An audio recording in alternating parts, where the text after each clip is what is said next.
Hello दोस्तों, मैं दिग्गज एकेडमी के डिजिटल प्लेटफॉर्म पे आप सभी का हार्दिक अभिनंदन एवं स्वागत।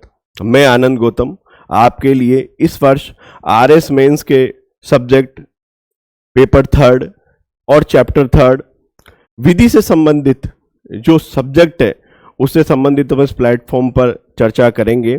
और मैं इसी शुभकामनाओं के साथ कि इस डिजिटल प्लेटफॉर्म के माध्यम से आप आने वाली आरएस मेंस एग्जाम में आप सभी लोग उत्तीर्ण होंगे, इसी आशा के साथ मैं आपका हार्दिक अभिनंदन एवं स्वागत करता हूं। और इसका जो फर्स्ट टॉपिक है उस पर हम चर्चाएं करते हैं। और वो जो पहला टॉपिक है हमारा वो है विधि की अवधारणाएं। विधि की अवधारणा बहुत ही इंपॉर्टेंट टॉपिक है और समझने की दृष्टि से थोड़ा कठिन तो थोड़ा आसान है। उसको आसान बनाने का जो माध्यम है वो डिजिटल प्लेटफॉर्म, दिग्गज डिजिटल प्लेटफॉर्म है। आइए हम शुरुआत करते हैं कि विधि की अवधारणा से। विधि की अवधारणा को समझने से पूर्व हमें पहले यह समझना होगा कि विधि क्या है, और विधि को समझने से पूर्व हमें यह समझना होगा कि विधि शास्त्र क्या है। तो विधि शास्त्र जो है अंग्रेजी भाषा के जूरिस्प्रूडेंस शब्द का हिंदी रूपांतरण है। जूरिस्प्रूडेंस शब्द लैटिन भाषा के दो शब्दों से मिलकर के बना है, जिसमें पहला शब्द है जूरिस और दूसरा शब्द है प्रूडेंशिया। जूरिस का अर्थ यहां पर होता है विधि और प्रूडेंशिया का अर्थ यहां पर होता है ज्ञान। प्रूडेंशिया का अर्थ यहां पर होता है ज्ञान से। तो अगर दोनों शब्दों को यदि मिला दिया जाए या दोनों शब्दों को मिलाने पर बनता है विधि का अध्ययन, क्योंकि जूरिस का अर्थ है विधि और प्रूडेंशिया का अर्थ होता है ज्ञान। तो दोनों शब्दों को यदि मिला दिया जाए तो उससे बनता है आपका विधि का ज्ञान। लेकिन विधि शास्त्र में इस शब्द को विधि का ज्ञान न कहकर यहां पर इसे यथार्थ रूप में कहा जाता है विधि का क्रमबद्ध अध्ययन, यानी कि ऐसी एक प्रक्रिया जिसके अध्ययन में कंटिन्यू प्रोसेस में हम उसको सीखते हैं और समझते हैं, तो वो हमारी होती है विधि। जिसका क्रमबद्ध अध्ययन किया जाता है वो हमारी यहां पर है। तो कई बार आरएस में इस चीज को लिखने के लिए आपके जो नंबर हैं वो काफी अच्छे मिलते हैं इस चीज को कि सबसे अर्थ पहला लैटिन भाषा का शब्द है जूरिस और दूसरा शब्द है आपका प्रूडेंटिया। उन दोनों को विधि और ज्ञान और दोनों का मिलकर के बनता है विधि का अध्ययन, जिसे यथार्थ रूप में क्या कहा जाता है, विधि का क्रमबद्ध अध्ययन। अब यहां पर जब हमने जूरिस्प्रूडेंस को समझा तो उसके बाद सेकंड पॉइंट जो हमारा ये है कि विधि क्या है या विधि का अर्थ क्या है। तो विधि का अर्थ समझने के लिए कि विधि शास्त्र का ही एक केंद्र बिंदु है। केंद्र बिंदु का मतलब कि विधि शास्त्र में जो बताया गया है वो ये बताया है कि भिन्न भिन्न जूरिस्प्रूडेंस जो विधि शास्त्री हुए हैं उन्होंने अपने अपने हिसाब से विधि की परिभाषा दी है और वो ये मानते हैं कि लॉ क्या है। जैसे इसके लिए हम बात करें, ऑस्टिन ने इसकी क्या परिभाषा दी है, सामर्ट ने इसकी क्या परिभाषा दी है, विनफील्ड ने इसकी क्या परिभाषा दी है, डीन रास्को पाउंड ने इसकी क्या परिभाषा दी है, सैविनी ने इसको किस अर्थों में समझा है। तो उनसे संबंधित है कि विधि शास्त्र का एक केंद्र बिंदु है, क्योंकि विधि शास्त्र विधि के बारे में एक अध्ययन है और विधि व्यवस्था का द्योतक है। कि विधि क्या है, कि विधि व्यवस्था का द्योतक है कि अगर समाज में लॉ होगा, विधि होगी, तो निश्चित तौर पर आप ये मान के चलिए कि उस राज्य जो है एक व्यवस्थित तरीके से वहां के नागरिक जो है अपना जीवन यापन करेंगे। तथा विधि ही है जो न्याय का द्योतक है, यानी विधि के माध्यम से एक व्यवस्था बनाई जाएगी और विधि के माध्यम से ही जो है हम क्या करेंगे, न्याय का द्योतक है कि यदि किसी व्यक्ति के साथ कुछ गलत होता है तो वहां विधि के माध्यम से जो है व्यक्ति को क्या किया जाएगा, न्याय दिलाया जाएगा। फिर आगे अगर हम इसकी चर्चा करें तो विधि उत्पत्ति की दृष्टि से विधि के अंग्रेजी भाषा के प्राय लॉ ड्यूनोटिक धातु के किससे शब्द से बना है, कि लॉ ड्यूनोटिक धातु के लेग शब्द से बना है। और लेग शब्द का अर्थ यहां पर क्या है, कोई ऐसी वस्तु जो कि एक सार में हो, कोई ऐसी वस्तु जो एक सार में हो या बंधी हुई है। यानी लॉ का मतलब यहां पर क्या है कि संपूर्ण लॉ जो है वो सारा संपूर्ण एक सार में आपके सामने प्रस्तुत कर दिया गया है। जैसे भारत का संविधान जब बना तो भारत के संविधान के 292 अनुच्छेद एक साथ समाहित होकर एक पुस्तक के रूप में आपको दिए गए, जिससे कि देश का शासन चलाने में एक वो कारगर सिद्ध हुआ। जैसे हिंदू लॉ की बात करें कि हिंदुओं के अधिकार, उत्तराधिकार, उनके विवाह, उनके राइट्स, उनकी ड्यूटीज, ये सारी क्या है एक सार में समाहित है, जिसके अंदर सब कुछ आपको ओवरऑल मिल गया है। तो विधि क्या है कि लॉ ड्यूनेटिक धातु के लेख शब्द से निकला है, जिसका अर्थ होता है कि वो एक सार में हो या फिर वो बंधी हुई हो। फिर इसके बाद अगर हम विधि का सामान्य अर्थों में अगर देखें तो विधि का सामान्य अर्थ क्या है कि मानव के आचरण से संबंधित किसी भी नियम, सिद्धांत या उस आदर्श को विधि की संज्ञा दी गई है।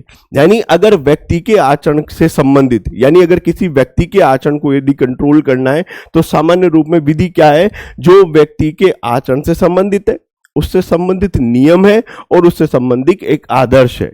यह सामान्य परिभाषा है। लेकिन इसी को यदि हम विधि की दृष्टि से देखें कि विधि में इस शब्द का क्या आशय है, तो ऐसे नियम जो समाज में मनुष्य के आचरण को नियंत्रित करते हैं।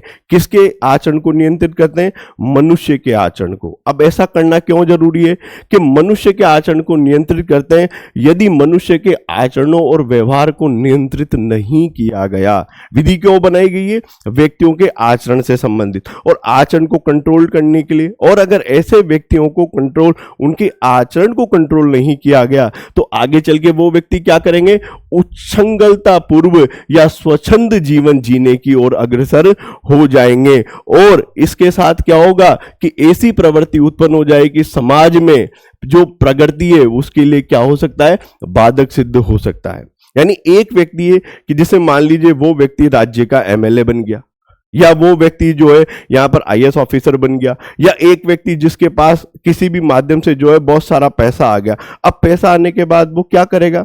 पैसा आने के बाद वो व्यक्ति मनचाहा जीवन जीने, तो उसके मनचाहा जीवन जीने पे कोई रोक नहीं है, परंतु वो इस तरह से जीवन व्यतीत न करने लग जाए कि उसके लिए जो इंजॉय है, उसके लिए जो आराम पसंद चीज है, वो लोगों के लिए कहीं ना कहीं खतरा पैदा हो जाए। तो उस चीज को नियंत्रण करने के लिए क्या है, यहां पर विधि बनाई गई है। और विधि के माध्यम से ही मनुष्य के जीवन के विधि क्षेत्र को उचित नियंत्रण में रखा जाता है, ताकि इससे समाज के अन्य व्यक्ति भी अपना अच्छे से जीवन यापन कर सके।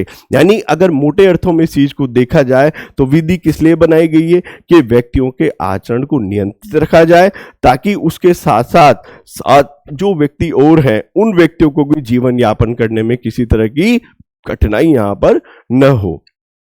उसके बाद हम आगे चलें तो भिन्न भिन्न विधि शास्त्रियों ने यहां पर विधि शब्द को अपने अपने शब्दों में जो है परिभाषित किया है।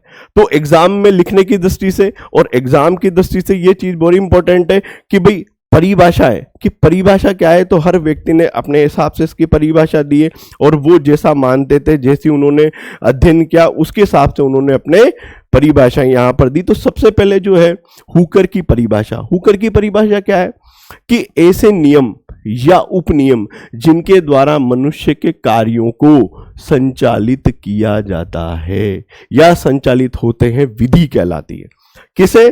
कि व्यक्तियों के जो कार्य होते हैं उनको संचालित करना। उनको संचालित करने का मतलब है कि एक व्यक्ति कि इस जीवन में होने के बाद वो किस तरह से अपने कार्य करेगा, उसके लिए उसके क्या नियम होंगे, क्या उपनियम होंगे। जैसे एक व्यक्ति मान लीजिए कल आप भविष्य में आरएस बनते हैं, तो आरएस बनने के बाद आपके ऑफिस जाने का समय, वहां से आने का समय, वहां का कार्य करने का एक क्राइटेरिया फिक्स होगा, क्षेत्राधिकार फिक्स होगा। तो वो सब सारी चीज जो है कार्य संचालित करना क्या है, एक विधि का काम है।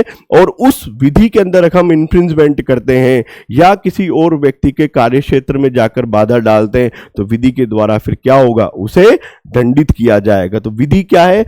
ऐसे नियम और उपनियम है जिनके द्वारा मनुष्य के कार्यों को संचालित किया जाता है।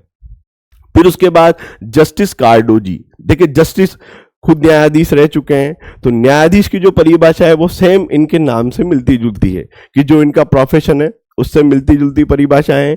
क्या है परिभाषा? कि विधि व्यवहार को नियमित करती है। क्या करती है? विधि व्यवहार को नियमित करती है, और नियमित करने के साथ उसका प्रवर्तन न्यायालय के द्वारा करवाया जाता है। प्रवर्तन का मतलब क्या होता है? एग्जीक्यूट करवाना या उसको लागू करवाना, कि यदि लॉ बना दिया गया है और लॉ बनाने के बाद यदि कोई व्यक्ति उसका उल्लंघन करता है तो वो न्याय किसके द्वारा मिलेगा? वो किसके द्वारा एग्जीक्यूट की जाएगी? तो वो जो लागू किया जाएगा उसका प्रवर्तन कौन कराएगा? न्यायालय के द्वारा होगा। जैसे मान लीजिए मैंने एक्स व्यक्ति को मान लीजिए जैसे 1 लाख रुपए उधार दिए और 2 महीने बाद जो है रिटर्न करने का वादा किया, और वो व्यक्ति 2 महीने बाद जो है उसको रिटर्न नहीं करता है, तो विधि के अंदर मेरा राइट है कि ऐसे संपत्ति या ऐसे जो पैसे मैंने उधार दिए उनको मैं प्राप्त कर सकूं। तो उसके लिए मुझे क्या प्रोसेस करनी पड़ेगी? कि मैं न्यायालय में जाऊंगा, और फिर न्यायालय में जाने के बाद न्यायालय उस चीज का क्या करेगा? प्रवर्तन करेगा, यानी कि वो मेरा मुकदमा सुनेगा, और सुन करके जब मैं विजयी होऊंगा तो वो पैसे मुझे न्यायालय के माध्यम से दिलवाए जाएंगे। तो जस्टिस कार्डो की जो परिभाषा है वो है कि विधि व्यवहार को नियमित करती है तथा साथ ही उसके प्रवर्तन न्यायालय के द्वारा होता है।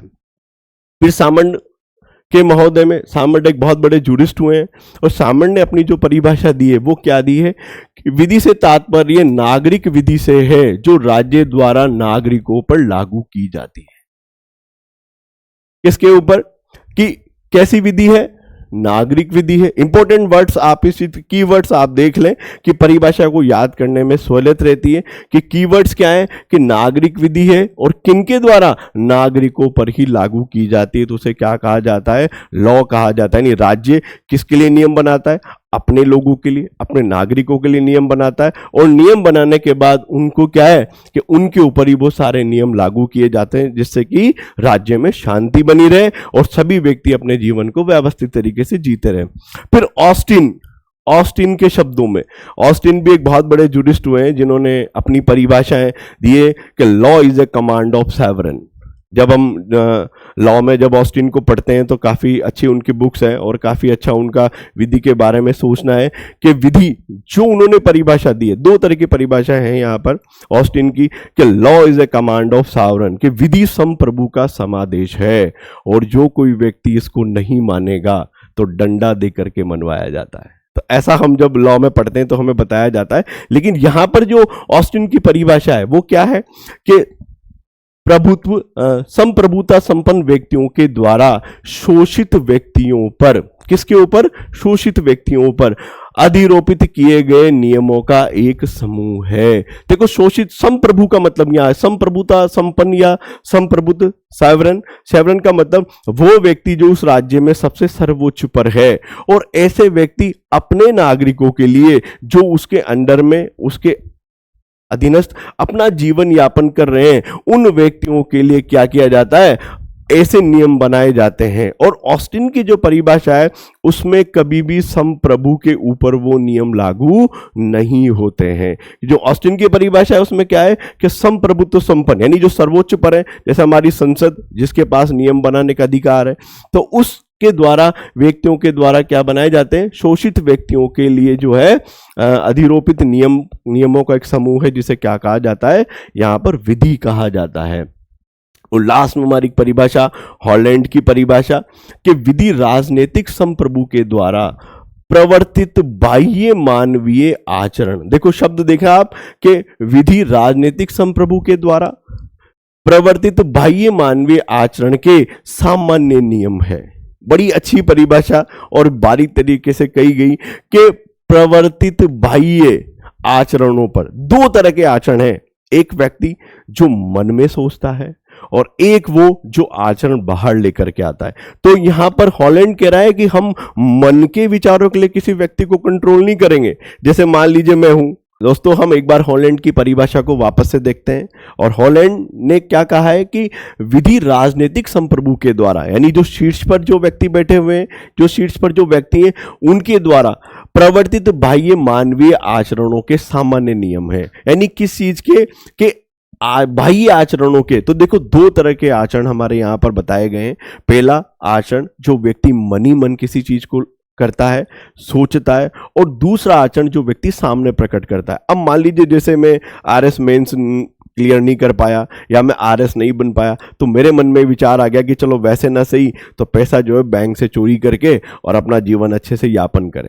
लेकिन ये विचार मैंने इसको मन में व्यक्त किया है, लेकिन अब अगर इसी विचार को मैं बाहर लेकर के आता हूं और इस चीज को मैं एग्जीक्यूट करता हूं, तो कहीं ना कहीं लॉ वहां पर आकर मुझे क्या करेगा, पनिश करेगा और मुझे सजा देंगे। तो यहां पर हॉलैंड की जो परिभाषा है वो है विधि राजनीतिक संप्रभु के द्वारा प्रवर्तित बाह्य मानवीय आचरण के सामान्य नियम है।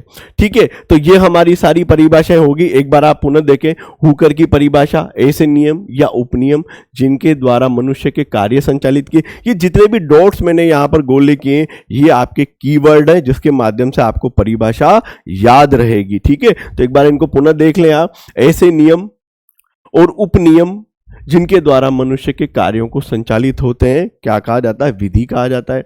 फिर जस्टिस कार्लोजी कहते हैं कि विधि व्यवहार को नियमित करती है तथा न्यायालय द्वारा उनका प्रवर्तन किया जाता है। फिर सामंत कहते हैं कि विधि से तात्पर्य नागरिकों की विधि से, जो किसके लिए बनाई जाती है, राज्यों के द्वारा नागरिकों के लिए बनाई जाती है। उसके बाद हम बात करें ऑस्टिन की परिभाषा, संप्रभुत्व संपन्न व्यक्तियों के द्वारा जो शोषित व्यक्ति हैं उन्हें अधिरोपित किए गए सामान्य नियम है उनके लिए है। फिर लास्ट परिभाषा आपकी हॉलैंड की परिभाषा है कि विधि राजनीतिक संप्रभु के द्वारा प्रवर्तित बाह्य मानवीय आचरणों के सामान्य नियम है जिसे कंट्रोल किया जाता है। तो ये हमारी जो है मूलभूत परिभाषाएं हैं जिनके माध्यम से हम जो है आरएस मेंस में लिखने के लिए काफी इंपॉर्टेंट रहेगी आपके लिए। और बाद में देखिए कि अब विधि की परिभाषाएं जब हमने समझ ली तो उसके बाद नया पड़ाव जो हमारा आता है वो आता है विधि के लक्षण, गुण एवं विशेषताएं। कि भाई विधि में क्या तो उसके लक्षण है, क्या उसके गुण हैं और क्या उसकी विशेषताएं, इसके बारे में हम चर्चा करेंगे। तो आइए देखिए, सबसे पहला जो पॉइंट है वो है कि वह नियमों का एक समूह होता है। क्या होता है कि लॉ जो है ना वो क्या है, एक नियमों का एक समूह है, कि एक सिंगल पार्ट नहीं है, पूरा एक समूह के माध्यम से आपको चीज दी जाती है। जैसे संविधान जब बना तो उसके अनुच्छेद आपको एक एक करके नहीं दिए गए, बल्कि पूरी बुक में एक पूरे जो देश को संचालित करने के लिए जो है एक नियम बनाकर आपके लिए दिए। तो सबसे पहले क्या है कि विधि नियमों का एक समूह होता है। सेकंड विशेषताएं देखें आप इसकी कि ये आदेशात्मक स्वरूप में होती है। आदेशात्मक स्वरूप का मतलब क्या है कि लॉ यदि एक बार बन गया है तो फिर उसका पालन हमको करना ही करना है। अगर हम उसका पालन नहीं करेंगे तो विधि हमें निश्चित रूप से जो है दंडित करेगी। तो उसका आदेशात्मक स्वरूप यानी कि उसको हमको फॉलो करना ही करना है। फिर इसका जो नेक्स्ट गुण आता है वो ये है कि इसका उद्देश्य व्यक्ति के बाह्य आचरण को नियंत्रित करना है। जैसे मैंने आपको हॉलैंड की परिभाषा में समझाया कि जो बाह्य व्यक्ति के आचरण है, यानी कि बाह्य व्यक्ति के आचरण कि अगर मैं सच में यदि बैंक में चोरी करने जाऊंगा तो निश्चित रूप से जो है मुझे गिरफ्तार किया जाएगा और लॉ के माध्यम से मेरे ऊपर कार्रवाई होगी और फिर मुझे जो है दंडित किया जाएगा। तो यहां पर पहला नियमों का एक समूह होता है, इसमें आप नियमों के समूह को आप जो है अंडरलाइन कर लें। फिर आप आदेशात्मक स्वरूप होता है कि निश्चित तौर पे जो है आदेशात्मक यानी कि ऑर्डर फॉर्म में है आपका। और थर्ड पॉइंट है कि बाह्य आचरण को, यानी इसकी तीसरी विशेषता क्या है कि व्यक्ति के जो बाह्य आचरण है उनको यहां पर कंट्रोल किया जाएगा। फिर नेक्स्ट आता है कि यदि इसकी अवहेलना दोषी व्यक्ति को दंड का भागीदार बनाती है, कि यदि किसी व्यक्ति ने लॉ को ब्रीच किया है और ब्रीच करने पर यदि मान लीजिए कि उसका दोष साबित हो जाता है तो फिर ऐसे दोषी व्यक्ति का जो है यहां पर न्यायालय के माध्यम से दंड दिया जाएगा।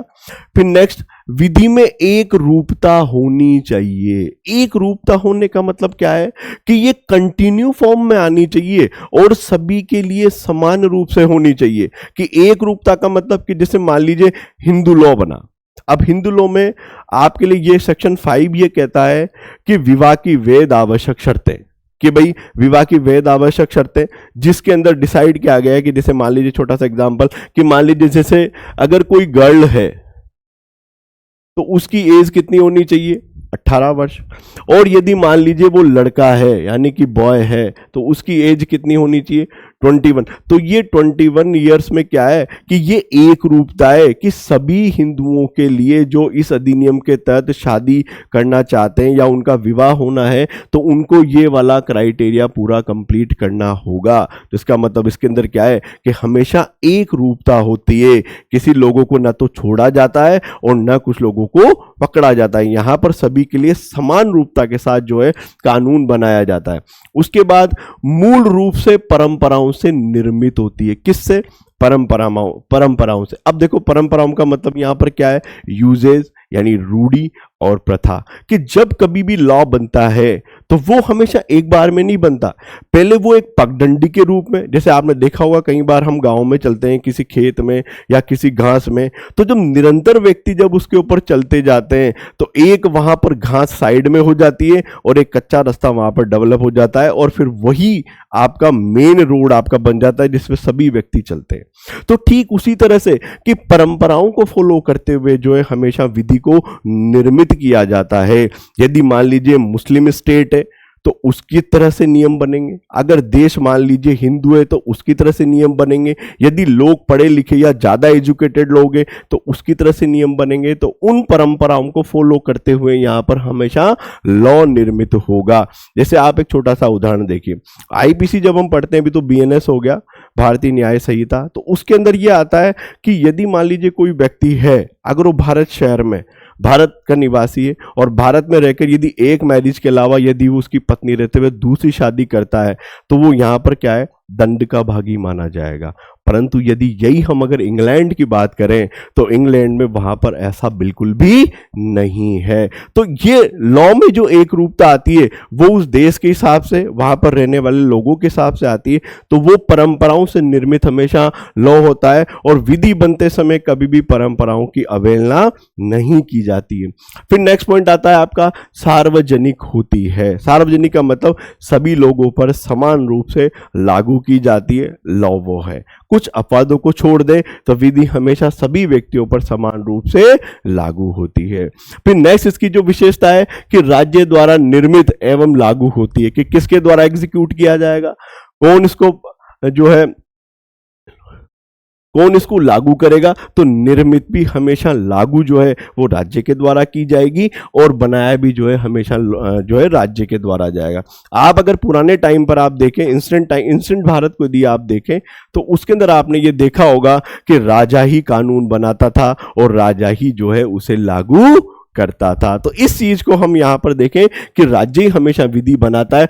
आप और मैं विधि नहीं बना सकते कि भाई हम किसी भी तरह की, है ना। तो यहां पर कौन बनाएगा? राज्य बनाएगा। और लास्ट पॉइंट जो आता है आपका व्यवहार का मार्गदर्शन करती है, कि विधि हमेशा व्यक्तियों को जो है अच्छे मार्ग पर चलने के लिए प्रेरित करती है और व्यक्ति को अच्छे मार्ग की ओर लेकर जाती है ताकि वो जो है शांतिपूर्ण जीवन व्यतीत कर सके और बाकी लोगों को भी जो है शांतिपूर्ण जीवन यापन करने दे। तो ये हमारी जो है सारी विशेषताएं। यहां पर सबसे पहली जो विशेषता है वो नियमों का एक समूह होता है, फिर जो है आदेशात्मक स्वरूप होता है, बाह्य आचरण को निर्धारित करने वाला है।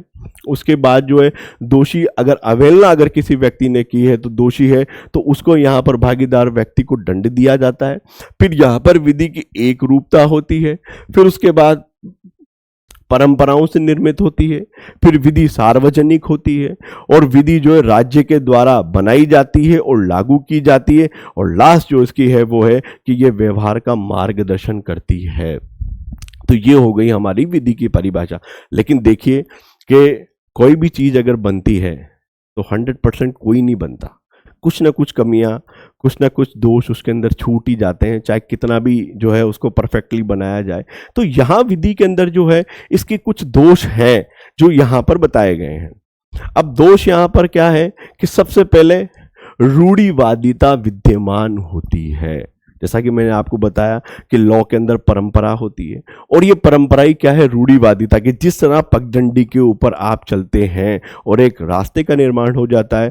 कई बार क्या है, रूढ़ियां ऐसी हो जाती है कि जो समाज में गलत मैसेज प्रतीक करती है या लोगों के अधिकारों को जो है इन्फ्रिंजमेंट कर लेती है, उनका उल्लंघन कर लेती है। तो यहां पर जो है रूढ़िवादिता कई बार जो है एक दोष के रूप में सामने आकर आती है। जैसे फॉर एग्जांपल हम बात करें, जब हिंदू लॉ के अंदर हम इस चीज को देखते हैं कि विवाह अधिनियम 1955, तो जब विवाह के लिए देखते हैं तो वहां पर जो है एक रूढ़िवादिता के तहत कि अगर कहीं पर सपिंड और नातेदारी, दो तरह के कंसेप्ट वहां पर आते हैं। तो अगर कोई व्यक्ति सपिंड या नातेदार है और वो व्यक्ति यदि आपस में विवाह करते हैं तो वो विवाह क्या माना जाता है? शून्य माना जाता है। लेकिन यदि इसी कोई रूढ़ी के तहत और प्रथा के तहत यदि हम देखें और कहीं पर यदि रूढ़ी प्रचलित है तो फिर वहां पर विधि क्या हो जाती है? शून्य हो जाती है। शून्य का मतलब कि वो बिल्कुल जीरो हो जाती है और लॉ वहां पर उसका कुछ नहीं कर सकता और हमें रूढ़िवादिता को फॉलो करना रहेगा।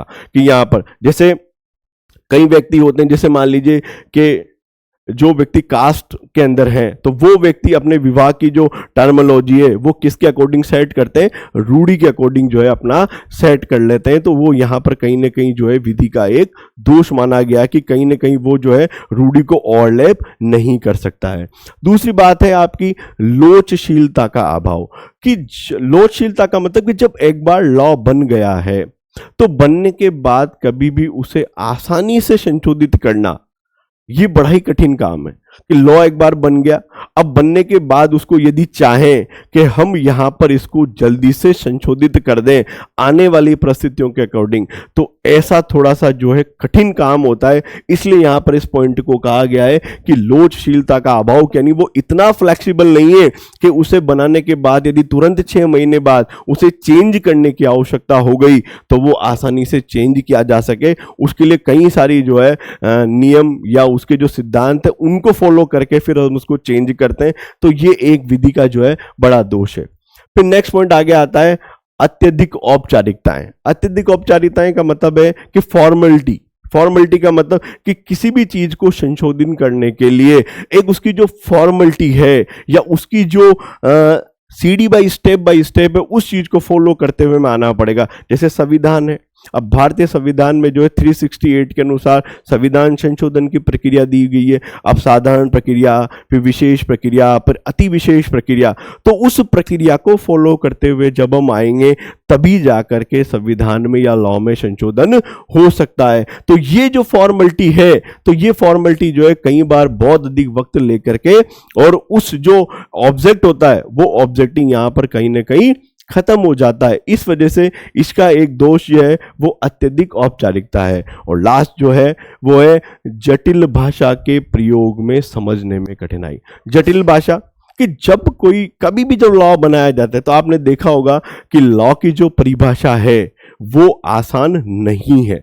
वो इस तरह घुमा के दी हुई है कि चाहे तो कान हम सीधा ऐसे पकड़ सकते हैं, लेकिन लॉ कभी भी ऐसे नहीं करके इस कान को इस तरह से पकड़ाता है ताकि उसके अंदर कुछ लूज फोल्ड रह जाए और व्यक्ति उसका सहारा लेकर के जो है अपने आप को बचा सके। तो उस टर्मिनोलॉजी को समझना आसान नहीं होता और यहां पर जटिल भाषा के प्रयोग की वजह से जो है कठिनाई होती है। जैसे मैं एक छोटा सा उदाहरण आपको दूं कि मान लीजिए जैसे किसी ने कहा कि भाई संविदा क्या है? कि वह करार जो विधि द्वारा प्रवर्तनीय होते हैं संविदा कहलाते हैं। क्या है? कि वह करार जो विधि द्वारा प्रवर्तनीय होते हैं संविदा कहलाते हैं। अब अगर मैं इसको इंग्लिश में कहूं कि an agreement enforceable by law is a contract, तो यहां पर एग्रीमेंट शब्द तो जो लोग हैं उस टर्मिनोलॉजी में समझ में आ रहा है, लेकिन बाद में जो वर्ड आप जुड़ेंगे इन्फोर्सेबल बाय द लॉ, तो ये क्या करती? अपना आप में एक उलझी हुई परिभाषा है जिसको समझना एक सामान्य व्यक्ति के बस की बात नहीं होती। इस वजह से जटिल भाषा की वजह से भी कई बार क्या है कि व्यक्ति उसको न्याय नहीं मिल पाता या वो रह जाता है। तो ये हमारे जो है विधि के अंदर कुछ दोष हैं। विधि के अंदर कुछ दोष है जिसमें आपके रूढ़िवादिता का विद्यमान होना, लोचशीलता का अभाव होना, अत्यधिक औपचारिकताएं होना, बहुत सारी फॉर्मेलिटीज उसको करना है और उसके बाद जटिल भाषा के प्रयोग की वजह से व्यक्ति आसानी से समझ नहीं पाता। तो ये हमारी जो है दोष है। अब हम इसी के साथ हमें जो है आगे बढ़ते हुए कि विधि के प्रकार के बारे में। अब विधि के प्रकार के भाई विधि है तो विधि तो है, लेकिन कितने प्रकार की हो सकती है या कितने प्रकार की है या कितने प्रकार उसके हैं उसके बारे में हम इसमें पढ़ेंगे आगे। तो RS मेंस के लिए आपके लिए जो है दिग्गज जो डिजिटल प्लेटफॉर्म है वो आपको सहूलियत प्रदान करता हुआ इसमें विधि के जो प्रकार हैं उनके बारे में लेकर के आ रहा है। ये बहुत कम चीज आपको देखने को मिलेगा या बहुत कई जगह आप इस चीज को कम पढ़ पाएंगे कि भाई विधि के प्रकार कितने हैं। यदि कहीं पर है तो आपको 2-4 मिल जाए या 5 मिल जाए, लेकिन यहाँ पर संपूर्ण जो दिग्गज एकेडमी है वो आपके लिए संपूर्ण प्रकार आपके लिए यहाँ पर लेकर आइए, जिसमें आंसर को लिखने में आपको सहूलियत रहेगी। देखिए, सबसे पहला जो विधि का प्रकार है वो क्या है? प्राकृतिक लॉ या प्राकृतिक विधि, यानी नेचुरल लॉ के बारे में बात कर रहा है। लेकिन नेचुरल लॉ हमारे जैसे समझ में आता है कि यदि हम इसको ऐसे समझें कि आपने ये देखा होगा कि अक्सर हम जिस परिवेश में रहते हैं तो कहते हैं कि आप जो है पाप मत करो वरना ईश्वर आपको दंड देगा। ये हम समझते हैं, हम सब कहे भी हैं कि भाई व्यक्ति को इतने पाप नहीं करने चाहिए कि वरना ऊपर जाकर के मुंह भी दिखाना है। तो नेचुरल लॉ का मतलब यहां पर क्या है कि जो प्राकृतिक सिद्धांतों पे उचित और अनुचित के आचरण की व्याख्या करते हैं, जैसे नीति शास्त्र और नैतिकता, यानी किसके कि प्राकृतिक सिद्धांत जो ईश्वर के द्वारा बनाए गए जो सिद्धांत हैं उनकी बात यहां पर कर रहा है कि नेचुरल लॉ क्या कहता है कि ईश्वर के द्वारा या सुप्रीम पावर जो है हमारे ऊपर, जो सुप्रीम पावर है उसके द्वारा जो उचित और अनुचित आचरण के उचित आचरण भी डिसाइड किया गया है और अनुचित आचरण भी कहा गया है। तो यदि हम उनको फॉलो करते हैं तो यहां पर क्या है कि प्राकृतिक विधि के अंदर उचित और अनुचित आचरणों की व्याख्या की गई है और वो नीति शास्त्र में या नैतिकता के अनुसार कि नीति को फॉलो करना है और नीति शास्त्र को फॉलो करते हुए जो है हमको आगे बढ़ना है। तो पहला पॉइंट है हमारा प्राकृतिक विधि जो कि ईश्वर के द्वारा बनाई गई है। सेकंड है हमारा धार्मिक विधि। धार्मिक विधि की यदि हम बात करें तो वो नियम जो धार्मिक मान्यताओं के, सामाजिक मान्यताओं के आधार पर बनाए गए हैं, जैसे हिंदू लॉ और मुस्लिम लॉ के बारे में। देखिए यहां पर क्या कह रहा है कि धार्मिक विधि का मतलब जो धर्म से संबंधित है उन विधियों के बारे में चर्चाएं की गई है कि यदि कोई व्यक्ति हिंदू है तो उसके विवाह से संबंधित अधिकार, उसके उत्तराधिकार से संबंधित अधिकार, उसके दत्तक एवं भरण पोषण से संबंधित अधिकार, तो ये सारे अधिकार कि हिंदू होने के नाते उसको कैसे मिलेंगे और किस तरह से वो जो है उनका यूज कर सकता है उनके बारे में। अगर हम बात करें मुस्लिम लॉ की कि यदि कोई व्यक्ति मुस्लिम है तो कैसे तो निकाह होगा, ठीक है, कैसे तो निकाह होगा, कैसे उसमें महर डिसाइड की जाएगी, कैसे हिबा उसके अंदर होगा, कैसे हक शुपा का अधिकार होगा, कैसे उसके अंदर तलाक डिसाइड होंगे, तलाक के क्या क्या प्रकार रहेंगे। तो उनसे संबंधित जितने भी कानून है वो हमारे जो है धार्मिक लॉ के अंदर यहां पर बताए गए हैं। फिर नेक्स्ट पॉइंट यदि हम देखें तो संवैधानिक विधि। देखो संवैधानिक विधि संविधान से संबंधित है और संवैधानिक विधि का मतलब क्या है कि संविधान में दिए गए नियम और संवैधानिक संस्थाओं के द्वारा जारी किए गए नियम ही क्या कहलाते हैं? संवैधानिक विधि कहलाते हैं। यानी संविधान के द्वारा संविधान बना और बन करके जो है उसने अपने अनुच्छेद के साथ व्यक्तियों को जो है कि अगर हम भाग 3 में देखें तो फंडामेंटल राइट्स दिए गए, आर्टिकल 19 दिया हुआ है, आर्टिकल 21 प्राणिक दैहिक स्वतंत्रता दी गई है, रिट की व्यवस्था दी गई है, डायरेक्टिव प्रिंसिपल दिए गए हैं, राष्ट्रपति से संबंधित जो है उसके हटाने और उसको चयनित करने की प्रक्रियाएं दी गई है। तो संविधान से संबंधित जितने भी नियम और उन संस्थाओं के द्वारा कि उनको किस तरह से चलाया जाएगा, उनको किस तरह से आगे बढ़ाया जाएगा, तो वो हमारी जो है संवैधानिक विधि के बारे में है। नेक्स्ट हम आगे बात करें तो देखिए अभिसाम्य या अभिसामिक। देखो यहां पर साम्य का मतलब ही ये होता है कि जहां पर दो व्यक्ति बैठ करके किसी नियमों को बना लेते हैं और उनके लिए सहमत हो जाते हैं। जैसे फॉर एग्जांपल मैं आपको दूं आगे, इसमें है कि जैसे यहां पर लिखा हुआ है क्लब या सोसाइटी, कि मान लीजिए हम कुछ फ्रेंड है 10 फ्रेंड और 10 फ्रेंड मिलकर के हमने एक अपनी सोसाइटी बना ली। सोसाइटी में ये तय हुआ कि हम 1000 रुपये हर महीना जमा कराएंगे और जिस व्यक्ति को भी जो है लोन की आवश्यकता होगी वो लोन ले लेगा, जो है ब्याज 0.5% पे जो है पैसा दिया जाएगा। तो ये हमारे इंटरनली है, हम कोई बैंक से गवर्न नहीं है, ये हमारे इंटरनली नियम है जो हमने बना लिए हैं।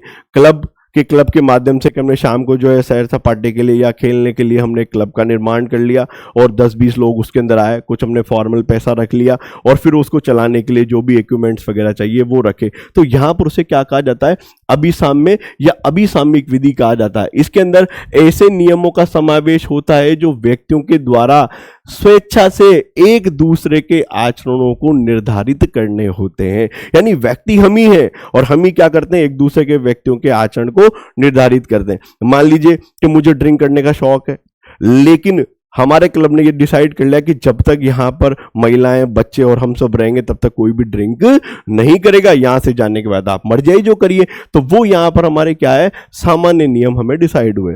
उसके बाद अगर हम देखिए, उसके बाद इंटरनेशनल लॉ है। इंटरनेशनल लॉ की मैं चर्चाएं आपको सबसे लास्ट वाले पॉइंट पे करूंगा, उसका कुछ रीजन है।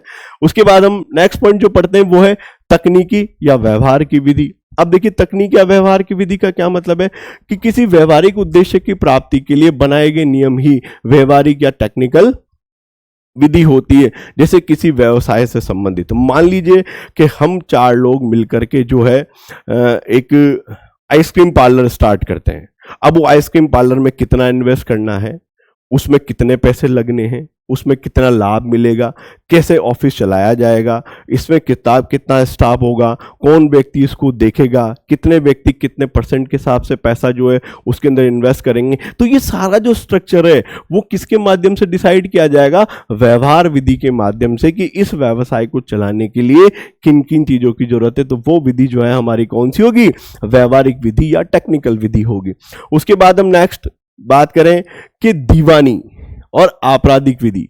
देखिए, यहां दीवानी का मतलब वो नहीं है किसी के पीछे जो दीवाना हो जाता है ना। यहां दीवानी का मतलब जो है वो ये है कि सिविल नेचर के जो मामले होते हैं उनको क्या कहा जाता है, दीवानी मामले कहा जाता है, दीवानी विधि कहा जाता है। जिसकी प्रोसेस को फॉलो करने के लिए जो है सरकार ने CPC सिविल प्रक्रिया संहिता अधिनियम 1908 बनाया है, जो सिविल मामलों के लिए गवर्न होते हैं। जैसे किसी व्यक्ति को वोट देने का अधिकार है, लेकिन वो किसी ने छीन लिया, अब वो कैसे मिलेगा। मान लीजिए किसी व्यक्ति ने प्रॉपर्टी जो है परचेज कर ली, लेकिन उसका कब्जा नहीं मिल पा रहा है, तो वो सिविल लॉ है। तो इससे संबंधित धार्मिक पूजा प्रतिष्ठा से संबंधित जो अधिकार है तो वो हमारे सिविल लॉ के अंदर आते हैं। और आपराधिक विधि से संबंधित मामले कि ऐसी विधि कि यदि किसी व्यक्ति के साथ कोई अपराध समाज में घटित होता है, मान लीजिए किसी के साथ जैसे जो है मर्डर कर दिया गया है, किसी व्यक्ति के घर में चोरी कर ली गई है, किसी के घर में किसी व्यक्ति ने अत्याचार कर लिया गया है, या कई व्यक्तियों ने जो है मुर्दे को दफनाया और मुर्दे को वहां से कोई व्यक्ति उठा के ले गया, तो इसके संबंध में जो आपके राइट होंगे वो है आपराधिक विधि से संबंधित नियम। यानी दीवानी मामलों और आपराधिक मामलों से संबंधित जो लॉ बनेंगे वो आपके क्या बनेंगे, यहां पर जो है आपराधिक विधि और दीवानी विधि। दीवानी विधि के अंदर हम बात करें तो जैसे हिंदू लॉ के बारे में, मुस्लिम लॉ के बारे में, कॉन्ट्रैक्ट के बारे में, उपभोक्ता संरक्षण अधिनियम के बारे में, मोटर व्हीकल एक्ट अधिनियम के बारे में, तो ये सब हमारे सिविल लॉ हैं। और आपराधिक लॉ की अगर मैं बात करूं तो यहाँ पर जैसे IPC, जिसे वर्तमान समय में जो है BNS कह दिया गया है, नारकोटिक्स जो है NDPS से संबंधित मामले हो गए, आयुध अधिनियम से संबंधित मामले हो गए, गोवंश को चुराने के लिए जो होते हैं वो मामले हो गए, तो वो आपराधिक विधि के अंदर आते हैं। फिर नेक्स्ट जो है आता है हमारा प्रशासनिक विधि। देखो, प्रशासनिक विधि आप RS में जो सबसे पसंदीदा जो चीज है RS लोगों की वो है प्रशासनिक विधि की। यही तो सारा काम हमको जो है जीवन में आगे करना है।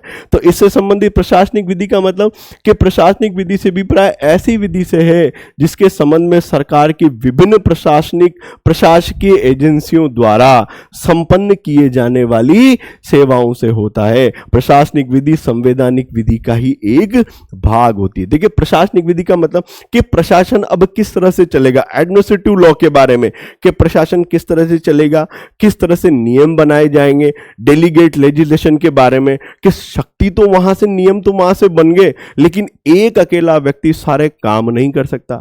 तो उसे उसके लिए क्या होगा, प्रत्यायोजित विधायन होगा। उसके अंदर वो अपनी शक्ति को जो है किसी सेकंड पर्सन के अंदर जो है डेडिकेट कर देगा और फिर वो जो है व्यक्ति सारा जो है वहां से उस चीज को गवर्न करेगा। तो वो है हमारी प्रशासनिक विधि, और नो डाउट ये बिल्कुल संवैधानिक विधि का ही एक अंग, एक भाग है जो उसी में से ही निकला है।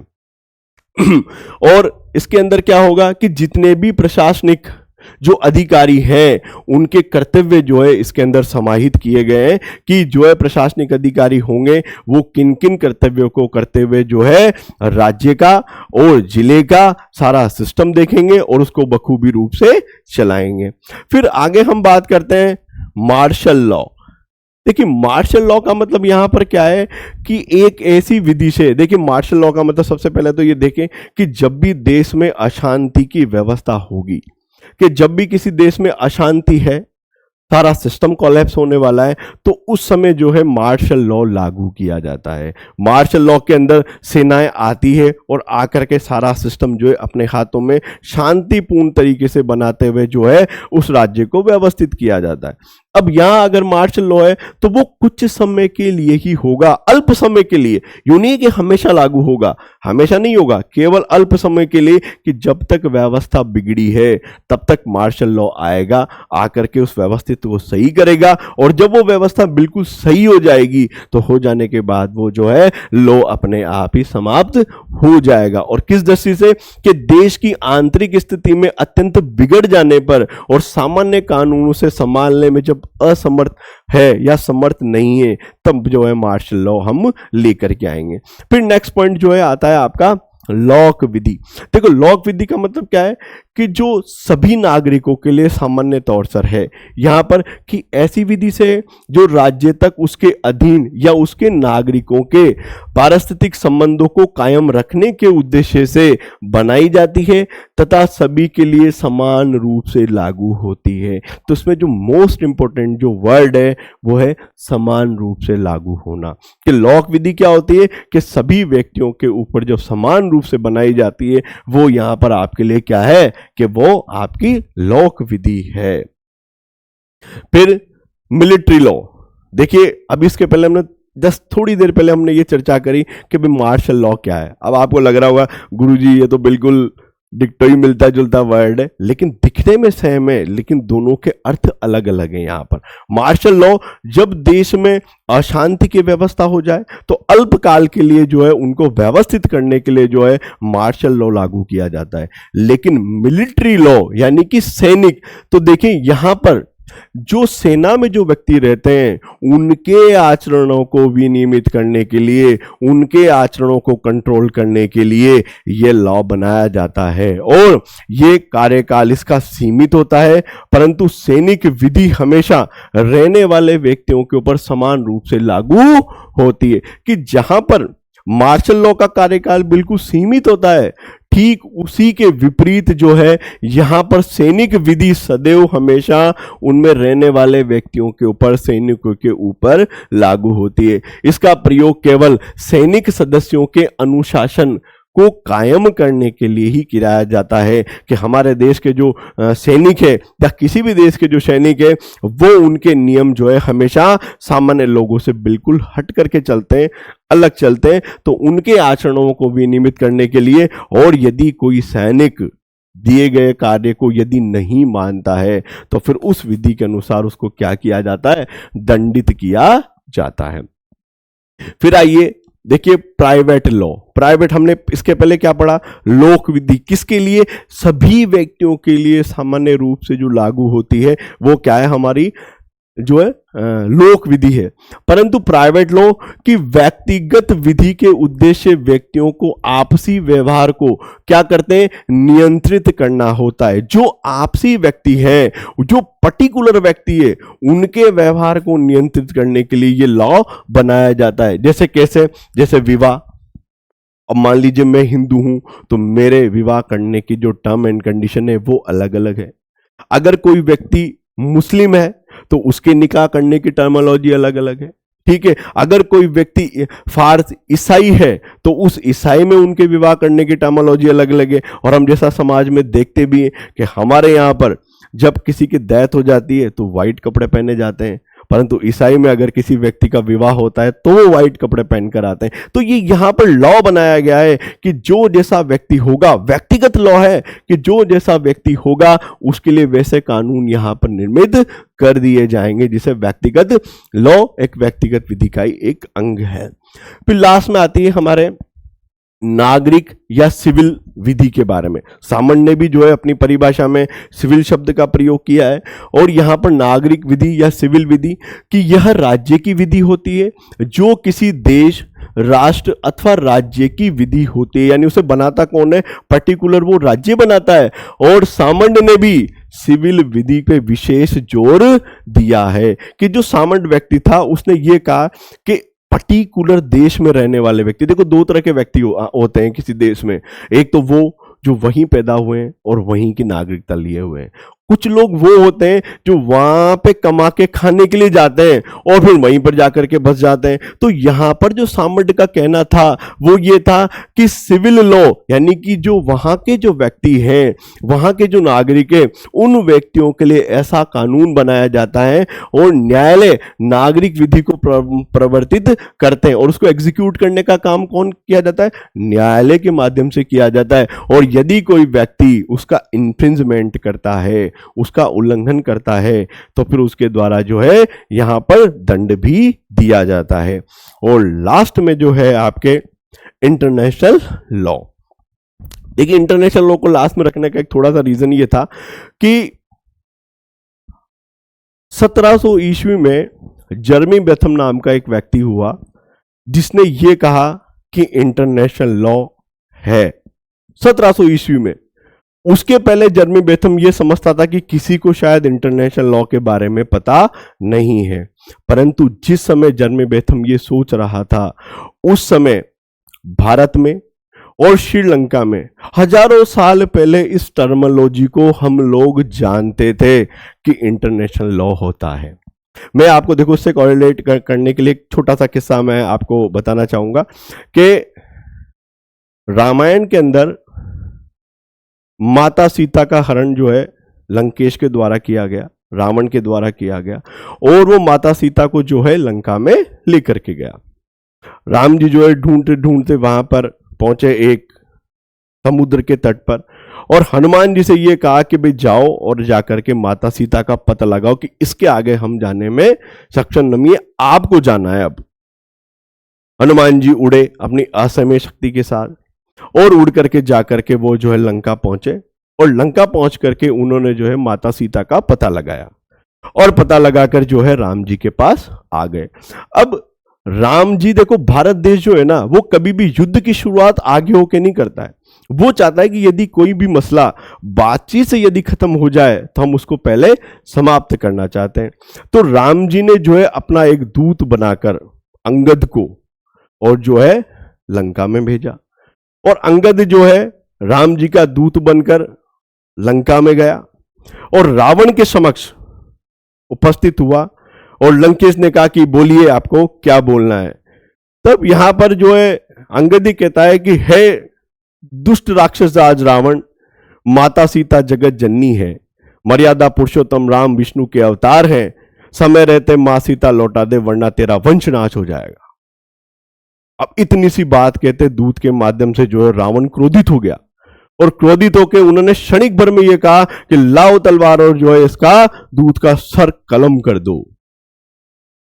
लेकिन वहीं सभा में विभीषण जी बैठे हुए थे और उन्होंने ये बात कही कि ना ये शीस करे विनय बहुता, ना ये शीस करे विनय बहुता, नीति विरोध न मारे दूता। कि यदि कोई दूत हमारे राज्य में किसी का संदेश लेकर के आया है तो नीति ये कहती है कि उसको कभी भी नहीं मारना चाहिए, बल्कि उसकी बात सुन के उसे सुरक्षित जो है अपने राज्य पहुंचा दिया जाना चाहिए। तो उस जमाने में भी हम प्रचलित इस विधि से कि ये इंटरनेशनल लॉ है। जो किसने कहा? विभीषण ने कहा। तो इंटरनेशनल लॉ क्या है कि जब विभिन्न देशों के प्रतिनिधि परस्पर संबंधों को सीमित करने हेतु सहमति बनाते हैं या सहमति के नियम बनाते हैं, तो वो व्यक्ति, वो क्या कहलाती है, वो कौन सी विधि कहलाती है?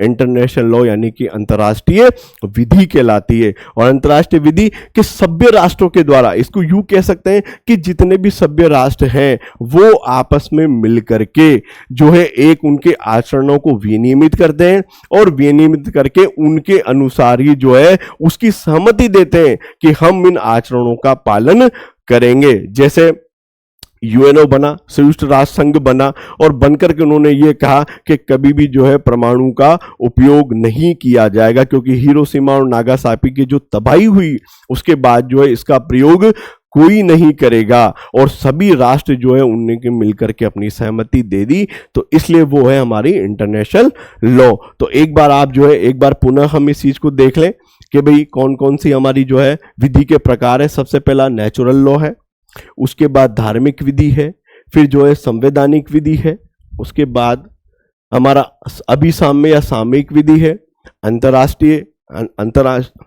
अंतर्राष्ट्रीय विधि है, तकनीकी एवं व्यवहारिक विधि है, दीवानी एवं अपराधी विधि है, प्रशासनिक विधि है, मार्शल लॉ है, लॉक विधि है, मिलिट्री लॉ है, प्राइवेट लॉ है, और नागरिक सिविल संहिता और अंतर्राष्ट्रीय विधि, जो हमने पहले भी एक बार ऊपर पढ़ लिया। तो ये हमारे जो है विधि के प्रकार हैं, और ये संपूर्ण प्रकार हैं। इसके बाद विधि का कोई भी प्रकार नहीं है। नाम भले आप अलग ले सकते हैं, परंतु वो कहीं ना कहीं इन्हीं विधियों में से जो है एक पार्ट उनका निकला है और उन्हीं से ही वो बनी है। तो मैं आशा करता हूं कि आज मेरे द्वारा पढ़ाया गया आपके लिए जो विधि का जो पहला चैप्टर है कि विधि की अवधारणाएं आपको समझ में आया होगा, और मैं आशा करता हूं कि दिग्गज डिजिटल प्लेटफॉर्म के माध्यम से आप अपने सपनों को साकार करेंगे और ये आपके जीवन में एक नई ऊर्जा का संचार करेंगे। Thank you very much.